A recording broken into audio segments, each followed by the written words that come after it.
Hello and welcome to the Blood Podcast, Birth, Love, Experience, and Death. I'm your host, Stephanie Bushak. And I'm your co-host, Matt Bushak. He can't stop smiling. Right before we got on this video, he was like, I'm so excited. Today we're going to talk about retirement. Yay! I am excited. Yeah, I'm excited too. This is going to be a good one because this is something that's positive and I'm super looking forward to it. I'll find some ways to get some negative out of it, though.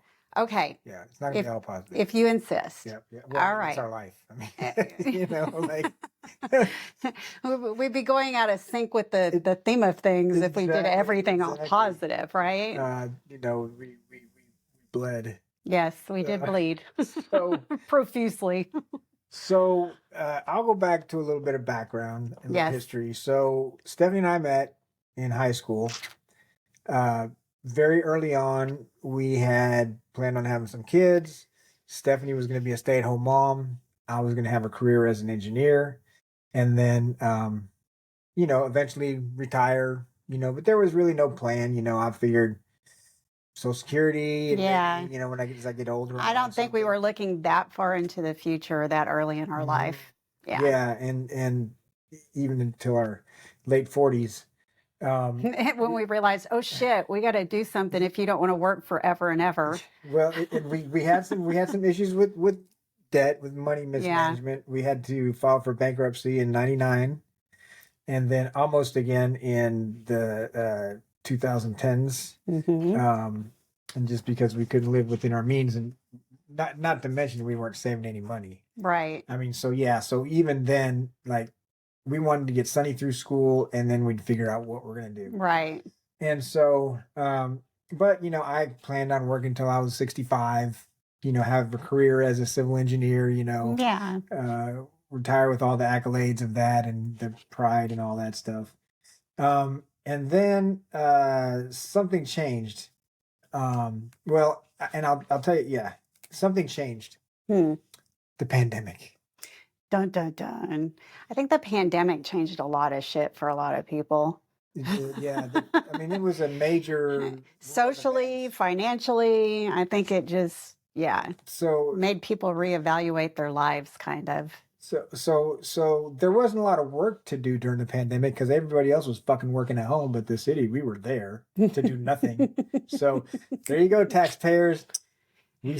We didn't waste your money. Right. He braved COVID to go into work. But we did waste your money because we didn't do anything at work. No. Nobody else was working. No. There was nothing to do. It would have been better just to keep everybody at home and to do their work. Yeah.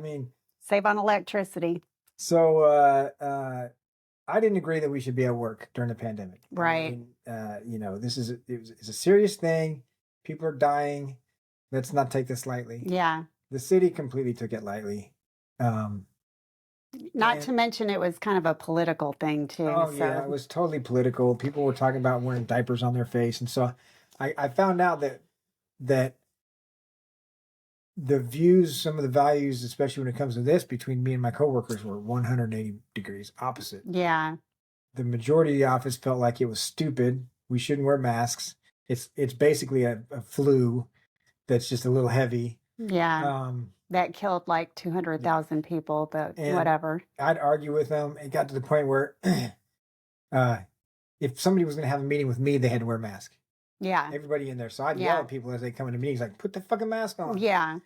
And it was awkward. Right. So, if they all want to breathe on each other, whatever, don't fucking come in here and breathe on me. So I and it's really frustrating because, people they're engineers up there. This fucking science is real. Yeah, right. You would think, engineers would follow science. But anyways, so I started looking at somehow two things happened.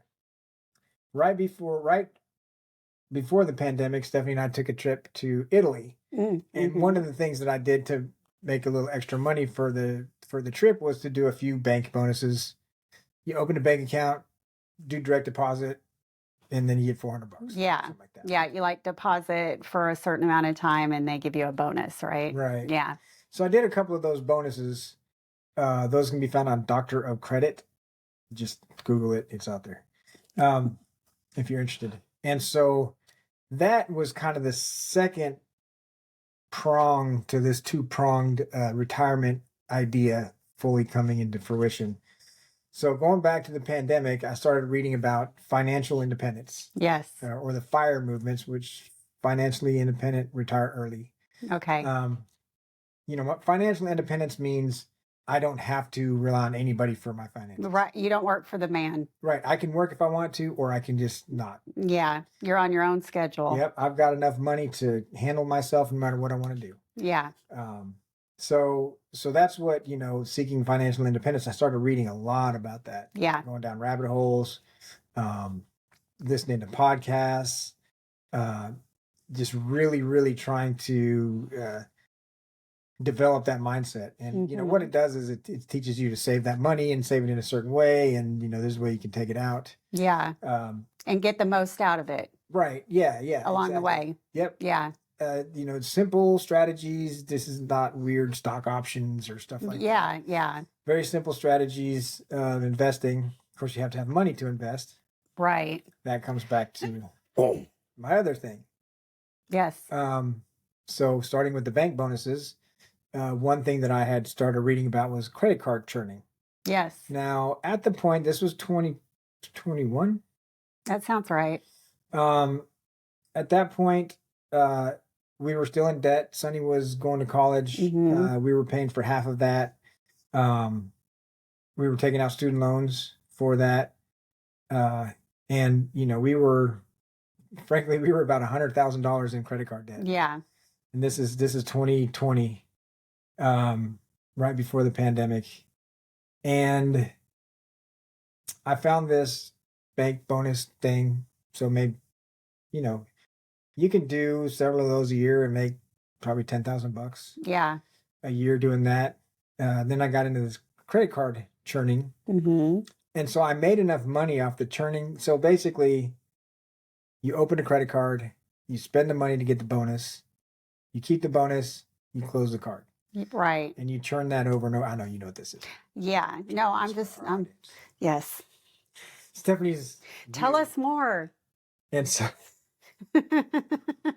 I know I know this, but I'm on behalf of the audience. But they don't know that you know that I know that. Oh yeah, I know all this shit. Right. But Matt is the one that does all this shit, so I can't give you like the finer details. But yeah. And I'm trying not to bore you too much, but I probably am, because this is exciting to me, but not to everybody. Yeah. Which honestly, I'm really grateful that it's exciting to you, because it's really changed our lives financially. Yeah, I really get into this hobby, or game is what we call it. Yeah. Everything is above board. There's nothing that's illegal. As a matter of fact, it's all to the terms and conditions of the bank. Yes.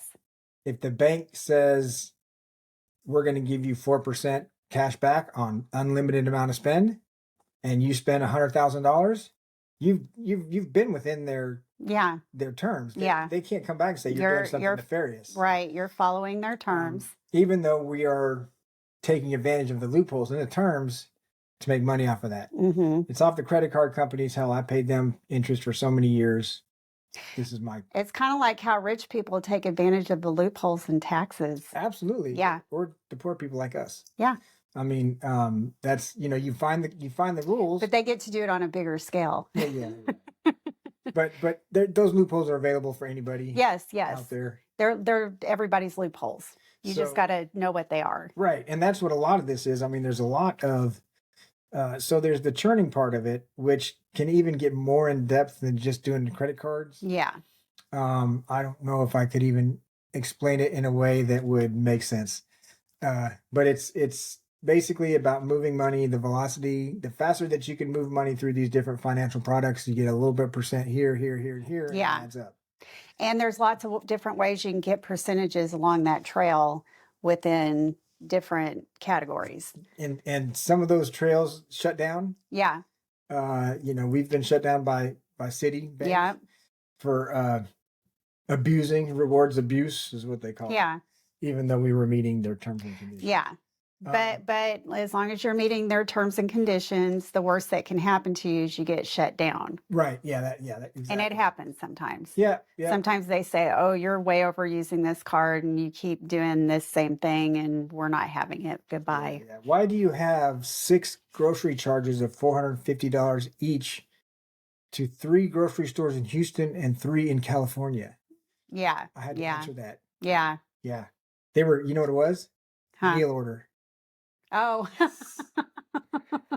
thought of that one quick. I'm like, oh shit. No, you were buying neti pots so your wife could sell them on eBay. Yeah, we did that once. Actually, made decent money doing that. Made a few $1,000s off neti pots on eBay back when, in like the 2000s somethings, when Oprah was like toting neti pots and telling everybody how awesome they were. So then, that was back when Dr. Oz was actually considered a real doctor and not a quack.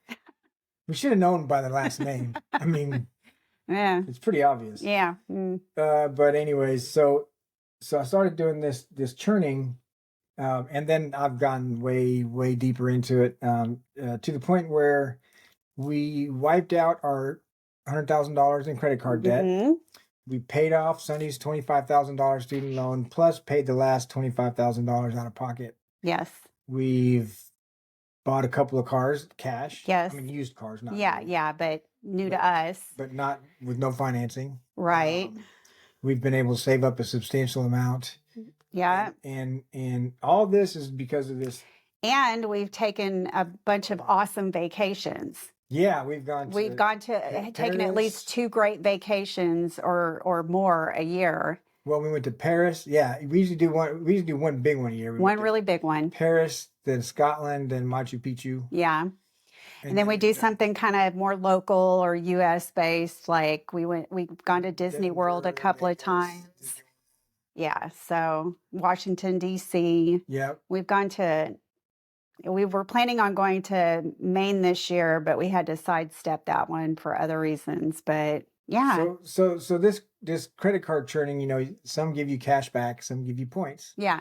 And so we have both. Yeah. And so we do have a nice repository of points right now. So we could, we're planning on going to Hawaii next year. Yeah. We've already paid for the hotels with points. And not only that, but sometimes when we go on longer trips that are longer than about 4 hours, we get to go first class. Oh yeah, we got to do that a few times. That's really fun. Flying lie flat seats over. Yeah, it's like when you go to Europe. You get to put that thing all the way down to flat. Yeah. The flight attendants come by and feed you like you're a little piggy the whole entire time you're there. Yeah, we can't sit in the back of the plane anymore, y'all. We're a little spoiled rotten at this point. We went from owing $100,000 to you will not get me an economy. No, we go economy on shorter trips. Yeah. We do. I mean, we go economy usually if it's like a 2 or 3 hour trip. Yeah, but if it's more than about 3 hours, we're like, can we squeeze enough points to do first class? Of us, if it's me, Stephanie, and Ryan, we can handle the economy because you're all 3 together. Yeah. You don't care if you bump the elbow of both of your relatives, but if it's just 2 of us, we're sitting in the front. There's only 2 seats. So all this because of this crazy miles and points with all the trips. On top of all that, and a lot of cash can go into these trips too. Yeah. On top of all that, the income is more than 50% of what I make at the city. Wow. Yeah. It's like, which I already knew that, but y'all, wow. Yeah, I never thought so really that's becomes so between me reading about FI, this becoming lucrative, and understanding, okay, now we've got all this money, I need to do something. Yeah. We can't just blow this money. We got to put it somewhere. So I was putting it in Sound of Investments, has been pretty successful for us. So next year, I will have 20 years of public service, and next April 1st, which here, wait, we have a button for this now. Oh no. It's going. Oh, is it? I just can't hear it. Oh, my bad. Hopefully it's about stopped. Anyways, Sorry, we got a new board for for all of our audio equipment, so it should sound better. it should. This episode sounds better. Please, we're tired of fooling with the sound on all of our episodes. Next time we're just gonna yell at tin cans. It just doesn't work. But so yeah, we had this perfect combination with the pandemic. A lot of the banks changed their points to cash values during the pandemic, and it hasn't gone back. So we're able to cash out these points at higher values, and so this has allowed me to retire at first. Yeah. All this stuff. Retirement is going to look like we have a budget, and so right now we make money taking care of Ryan. The state pays us because it's cheaper. Or his full-time caregivers. Yeah, it's cheaper than paying an attendant to do it, or going to a group home. Yeah, or going to a group home. Yeah. So we get a little bit of income from that, not a whole lot. Ryan gets a small Social Security check every month. My pension, so I'll be able to draw my pension April 1st because I'll have 20 years. So I'll be eligible. And so that adds on. I make a teeny tiny amount of money doing my business.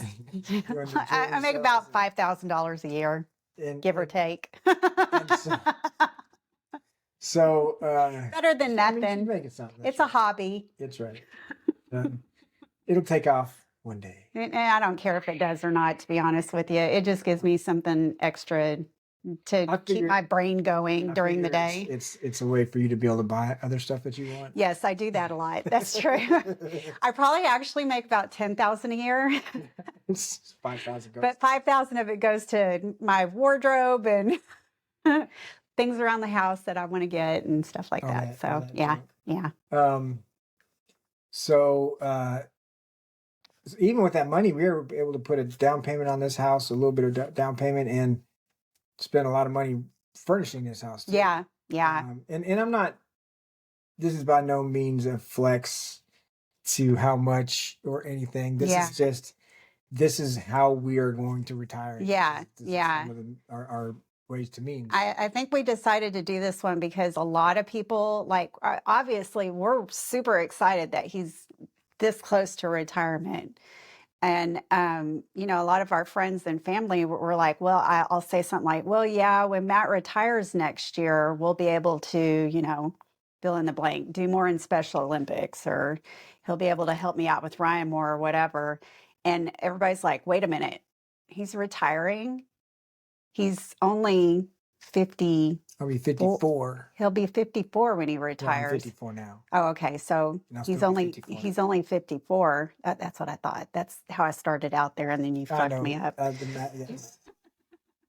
Don't mess with me, man. I'm old and my brain is really fragile. Stop, please. But so yeah, we're excited, and we share with people that he's retiring, and everybody's like, whoa, he is so young to be retiring. And I'm like, yeah, I know. Yeah. But also we feel a lot older than we are because of all the shit that we've had to deal with. So this is like one of the really awesome things that's going on in our lives. So we thought we would share that with our podcast.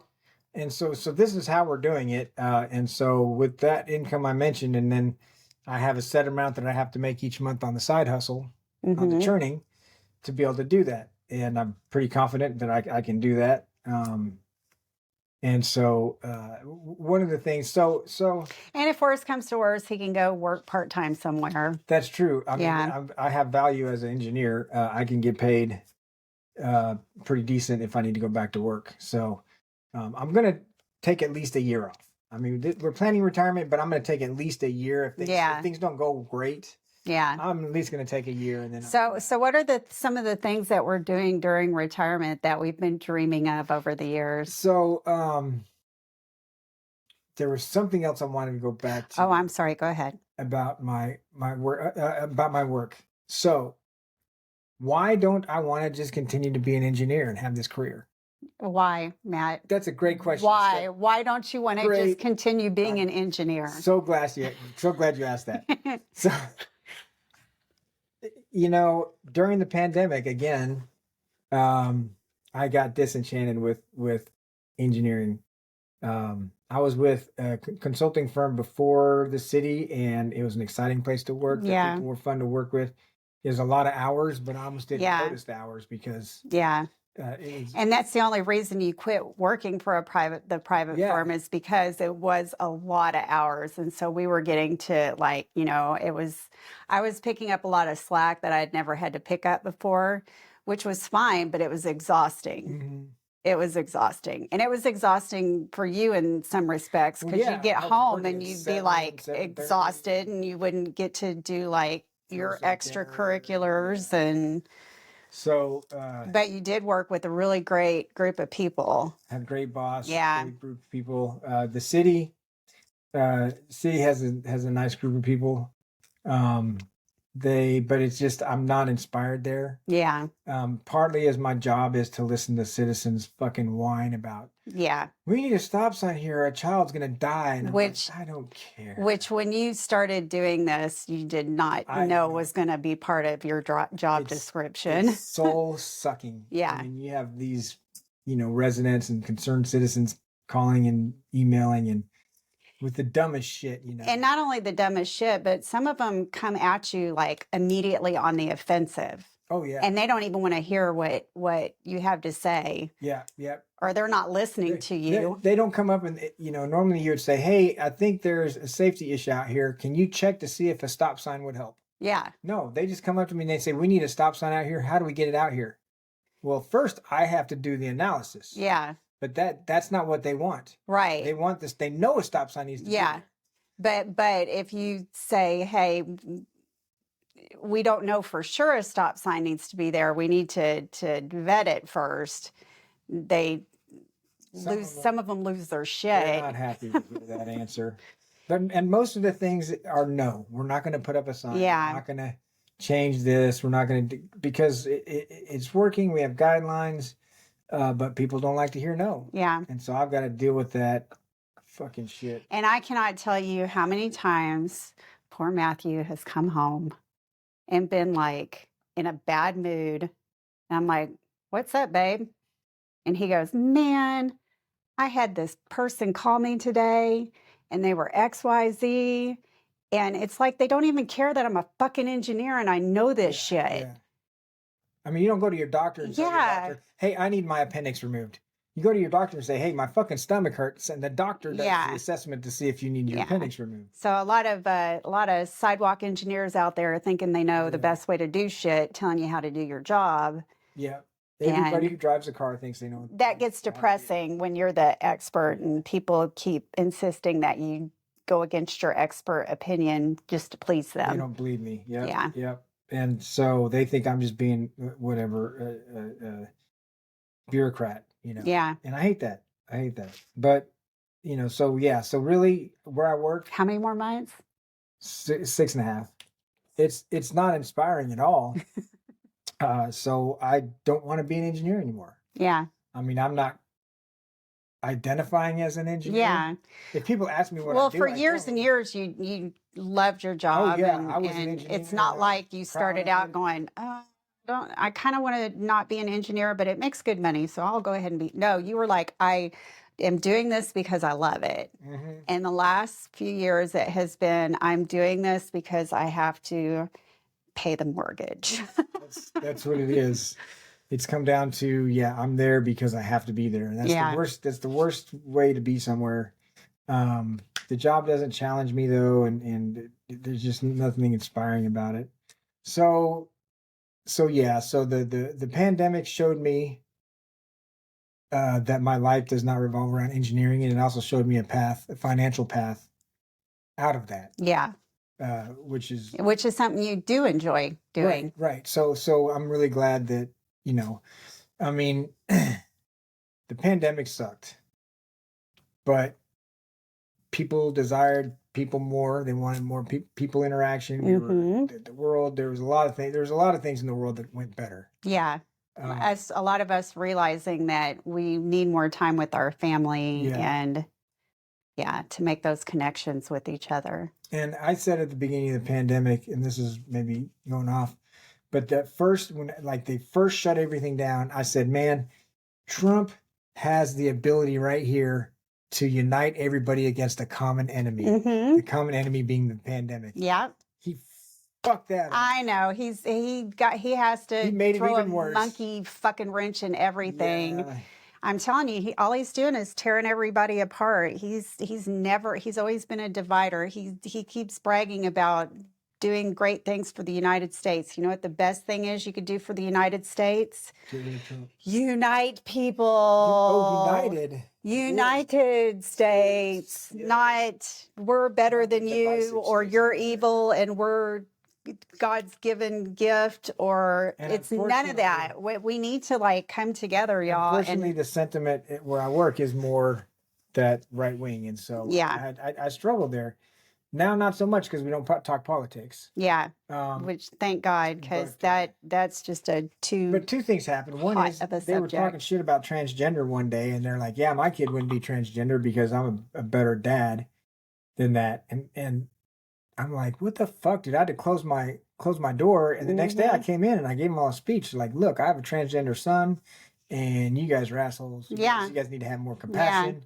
You got to realize these people are people." So there was that incident, and then after Sonny died, we have this Keurig coffee pot, and we got to fill the water up every so often. And so one day I went to go get coffee, and I was upset, and I was like, "Look, guys, I was frustrated. Can y'all just fill the water back up when it's empty? Just don't leave it empty." Yeah. So then they started emptying it every night before they left the office. And somebody told me they're just doing that to fuck with you. Mm-hmm. And I'm just like, really? And so finally, one of the supervisors up there emailed everybody, said, "Quit fucking with Bushak." Mm-hmm. Which I have to work at a place where my son died by suicide. And 2 months later, people's boss has to write them to quit fucking with me. Yeah. I don't want to work there. No. I don't want anything to do with that place. Talking trash about basically our child and giving you a hard time knowing all the bullshit you've already been through. Yeah, exactly. It's like, really? So no, thanks. These people, they don't inspire me. I talk to them, but I'm not going to talk to any of them after I retire. I mean, they're work colleagues. Yeah. So when I do retire, though. Yes. What are we going to do when you retire, Matthew? I am gonna develop more of those personal relationships. You know, being able to go to coffee with people or to lunch or whatever. I want to play my bass guitar more. Yeah. I want to go fishing. Yeah. I'm thinking about getting a little boat, you know. I want to go fishing with you. We'll all go fishing. Yeah. You and I haven't been fishing since we were like in our early 20s, I think. Yeah. Yeah. Yeah, before kids. Yeah. I don't remember a time of all of us with the kids going fishing together. I don't think like you took Sonny fishing, and Ryan goes fishing at camp. But yeah. Yeah. So I'll do. I was thinking, Special Olympics. We've talked about Special Olympics, spending more time, being involved in that. PFLAG, maybe being able to spend more time doing some stuff in PFLAG. Help it out church. We've talked about being able to help out more at church. So, we'll have more opportunity to follow our hearts more when stuff comes up, instead of being like, oh no, that's going to be really time consuming and I don't have the energy for that. Yeah. People ask me, what are you going to do when you retire? I'm like, all the shit I want to do right now. What am I not going to do when I retire? It's like, one of the things that's cool about retirement too is we're not bound to a schedule for trips. Yes. So we can take a trip whenever the fuck we want. Yes. It can be in the off season. It can be in the middle of the week. It could whatever. Yeah. Whatever the cheapest is. Yeah. So I can start looking for those. We've got 3 trips planned for next year. Yep. Yep. We're going to Hawaii. Oh yeah. And then Grand Cayman. And then Grand Cayman. And then to Disney World. Yeah. So yeah, really looking forward to those. A lot more travel, a lot more, hopefully, not developing the relationship, but nurturing. But nurturing, getting to spend more time with our friends and family, and So so that's sorry, I had a sunny moment there. Yeah. Not all of them. I know. But so I wanted to finish by asking Stephanie. Yes, Matthew. And I'll try to answer this too. What does it mean that I'm retiring to you? What does it mean? I know it means like I'll be around to help more. I think it means less tension. Yeah. Less stress. It won't be completely, right, without stress. Obviously, there's always going to be stress, but there's a lot of freedom of mind. Yeah. Not being tied to a 9 to 5. Yeah. Or I mean, even, like I play basketball in the morning. It'll be nice to come back home and recover, maybe stretch, instead of like just having to run this work, put my clothes on, and sit behind a desk for 4 hours. Yeah. I think our health. Yeah. And this is kind of what it means to me. It means we're healthier, we're less stressed. We can be more giving. We can pour more out because we have more to pour out. Yeah. And a big part of all this is Ryan is more than a one-person job. Oh yeah. And so, a big part of this is, and this is what I tell people if I don't want to brag about like vacations we're going and shit, but I just tell them I'm retiring because Ryan needs help. Yeah. I need help with Ryan. Yeah. And that's not he untrue. He is a full-time job, and Matt and I have been, he is more than a full-time job. Yeah. I'm going to say that because it's like I'm trying to take care of me, and I'm trying to take care of a whole nother person. And, that when you're trying to take care of a whole nother person, that cuts down a lot on you time. Yep. Yeah. And then you throw a full-time job in the mix. Yeah. Yeah. Forget it. It's it's just like. And self-care. Yeah. Is something that, I want to work more on my health. I want to be able to be active and so I can concentrate, focus on my health. Matt had his foot surgery. I actually have back surgery coming up next month, and I put off that back surgery for like 12 years. Like about 12 years ago, they were like, yeah, you'll probably feel a lot better if you go ahead and get this back surgery. And I was like, I don't have time for that. Yeah. I got to watch my son full time, and he can be, at the time, he could be physical. Even now there are times where I'm like, hey, Ryan, do this. And he's not understanding. And I have to like go over and demonstrate to him, or, I have to help him shower. That's physical. I have to do, laundry. That's just the regular. But on top of that, I have to do things with him that are physical. And so I'm finally getting back surgery. But yeah, and retirement's just going to give us a chance to take care of our health. Yeah. Concentrate on ourselves and Brian. Health insurance, which is a big thing. So some of the practicalities of retirement. Health insurance is a big deal. That costs a bunch, and as you get older, you have to spend more money. Yeah. The city allows retirees to keep the insurance as long as we pay a little extra. So I think we're good there. We've got some investments. If you do have investments and you have IRA and Roth IRA, if you retire early, this is going to get technical. If you retire early, the years that before you get Social Security, you have low income. So you take that traditional IRA money and you convert it to Roth, which is the tax code allows you to do that. You can take however much. You have $50,000 in this account, and you convert that to Roth. You pay taxes on the $50,000. Okay. Because you have to pay taxes to put it in the Roth. Well, if you're not making much money, your tax bracket is real low, so you're not paying very high taxes on that. Whereas if you would have put it into a Roth at the beginning, you'd have been paying higher taxes. Okay. So this is a way. So once it gets into the Roth, we can withdraw it after 59 and a half, there's no taxes, there's no penalty, there's no nothing. It's just Okay. free money. Yeah. So that's the ideal, what you want. Yeah. Not have to pay taxes Yeah. on that stuff. And so, yeah, Roth conversions, remember that. Important stuff. Important stuff. Hey, Matt, guess what? What, Steph? Life will kill you. Ah. But at least you'll be retired. High five. All right. Be good, kids. Bye-bye. Bye.